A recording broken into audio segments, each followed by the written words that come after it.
It's not about motivation. Winners need discipline. Wake up and win today. Discipline comes from within. Boxing King Media in association with Box Road. Delighted to be joined by Nick Campbell here in Ireland.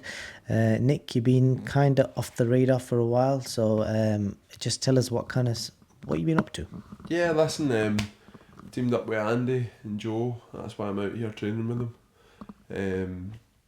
Yeah, just by chance, really. Not by chance. I could be involved in a couple of camps with Joe. We got on really well. Me and Andy built up a good relationship and just kind of worked to be out here training with Andy, learning from the best, really. So that's why I'm here. Been off the radar. Had 2 fights cancelled on the day last year. Only managed to get out one time. So I'm hoping that 2024 is going to be a much more active and big year for me. It's a big sacrifice for a fighter to be away from home and, to be in a foreign country training and only get you one fight. So how are you kind of dealing with all that side of things? Because boxing's pretty ruthless in that sense. Yeah, listen, I think, but listen, my professional athletes at the end of the day, you've got to prepare for anything, really. It can be a bit disheartening at sometimes, but you just need to try and think positively, keep to the task at hand, keep fit, keep strong, keep working away, keep trying to learn every day. And I've had some amazing experiences over the past year being involved with these lads, so I'm just trying to make the most of it every day and make sure I'm ready for whenever, I get a decent opportunity.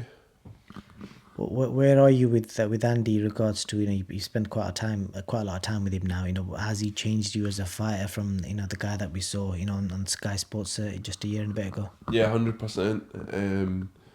Been working at, a lot of technique, a lot of, Andy kind of said to me, he goes, listen, you've been boxing since 2017 or 2021 as a pro, but nobody's ever really, taught you the way Andy's teaching me. So I'm picking stuff up every day, learning, improving, and I'm, a much different fighter from when I was even 6 months ago. So I'm learning every day, learning lots, and Andy's a world-class coach, so I couldn't really get much better.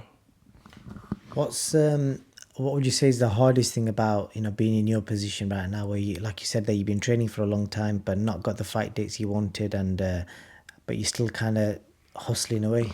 Yeah, you've just got to, sometimes, in life you've got to buy into what it is you're trying to do. And like Andy said to me when we decided that he was going to, get on board and do a bit of coaching with me, he says, I'll take you as far as I can. And that was what I wanted to do when I got into boxing. I wanted to go as far as I could. So the fact I've got a coach who shares that kind of mindset with me as, Nick, I'll work with you until I say, right, there's nothing more I can do for you. And that's what I wanted to get out of boxing, really. I just wanted to get as far along the road as I possibly could. Try and progress and achieve whatever I could possibly achieve. What is next? Have you got your eye on anyone? I know you've been a Scottish champion before as well. Former opponent and yours, won the Scottish title recently as well. So, do you want to go back down that route again, or is there anyone else? Never say never. I mean, Jay's a bit of a character, as most people know. I wouldn't have an issue getting back in with Jay if it was for the right money and stuff like that, and the right opportunity, the right platform. I'd love to get a rematch with Steve Robinson. The big man, I don't think is too keen on a rematch, but I can understand why. He got the result against me, and why would he give me a chance to avenge that? So fair enough. But listen, spoke to Andy.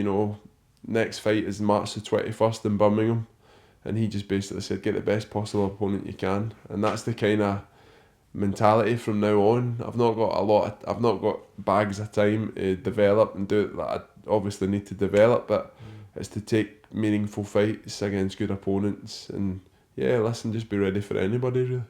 You seem like quite a realistic person, so if I was to say to you, what is your ultimate goal, and where do you think you could most likely achieve in boxing? Listen, I always said right from the get-go I would love to fight for a British title.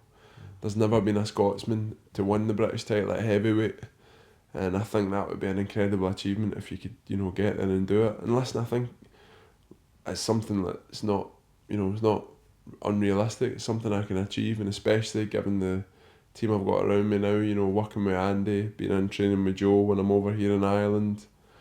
I don't really feel as if I've ever been in a better position to try and, you know, attain that. So listen, 3 or 4 fights, get to, you know, 10-1, 9-1, 11-1, and who knows what's possible.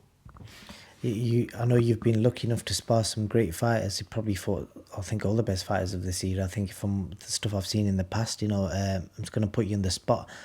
Who's the best fighter you've sparred? Tyson Fury. Yeah, Tyson would probably be the number one. When I was in Morecambe with Joe, done some rounds with Tyson, and he's an unbelievable fighter. And I think, you know, anybody else would agree with me as well. He's probably, you know, beat Usyk, he's the best of the generation. So I would have to say Tyson would be the number one. The reason I brought up that sparring thing is because obviously we've seen recently this big story of Tyson and Jai Pattaya, this rumour that was leaked and then obviously corrected by Jai's team about Jai dropping Tyson in sparring, and then obviously they've said it didn't happen and it was just a false rumour that was leaked. But, you know, the point I wanted to make was obviously it's turned into a big story and it's created a lot of debate.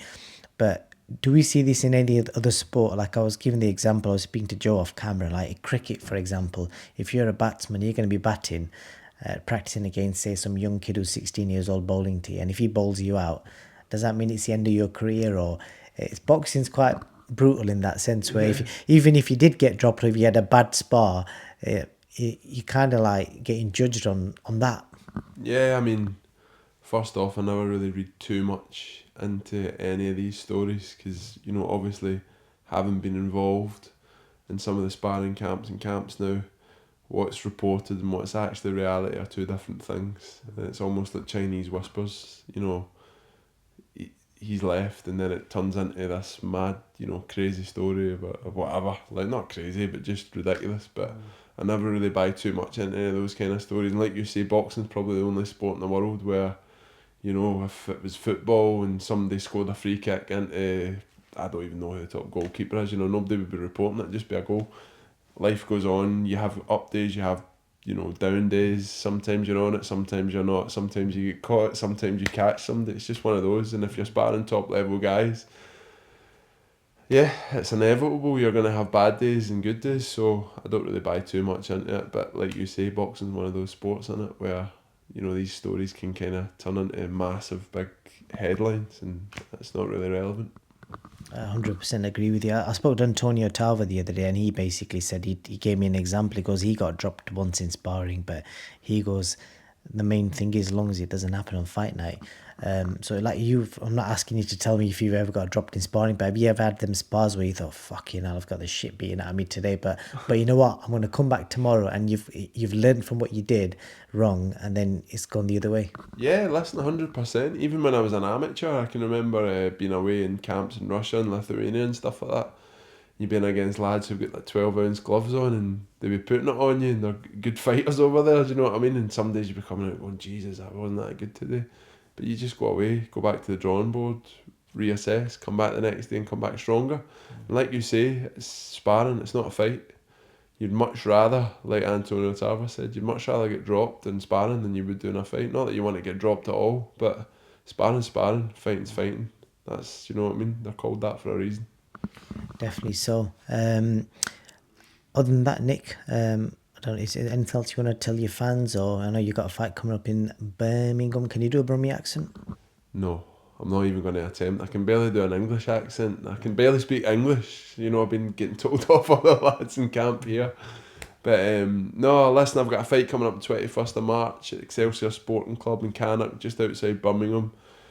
Scott Murray's promoting that show. He's been very good to, you know, back me and say he's going to get me a couple of fights this year and build a bit of momentum. So that's the next on the agenda. Just be preparing really hard for that, making sure that I put in a good performance. And also, you know, all the stuff I've been working with Andy translates into the fight. So looking forward to putting on a good performance, getting a good win against the best opponent we can possibly get, and take it from there. Top man, you're a good guy, mate. I wish you all the best. And it's funny that you said the word Chinese whispers because your stablemate's fighting Big Bang. Just a quick prediction of that before I let you go. Joe's going to win it. How? By any means necessary. I think, listen, Big Bang, it's a tough fight. You know, he's a big, strong southpaw. It's a nightmare, but he's got the best man in his corner building a game plan for him. Joe's a very, very determined individual. I've seen how much work he's putting in the gym, the improvements he's made. I mean, if you look at Joe, I think I heard you say it, if you look at Joe from a year ago to now, he's a completely different fighter. So I back him. Nobody backed him to beat Wilder, so I think he's going to smash him up. Well, I wish you guys all the best. Again, just like yourself, Zanga's actually a really nice guy as well. Actually, he's got a really funny sense of humour. It's just a shame he doesn't speak English, but when it's translated, it's actually quite funny. That press conference will be entertaining because they're two nice guys. Nick, thank you for your time, and we'll catch you in Saudi if you head out there. Yeah, listen, hopefully, the stars line, I can get myself out there. I'd love to, and thanks for taking the time to interview me. Thanks for everybody for listening, and yeah, hopefully see you all again soon. Thank you very much, Nick Campbell. Listen, I got a question for you. Where can discipline take you? Discipline points you towards your goals.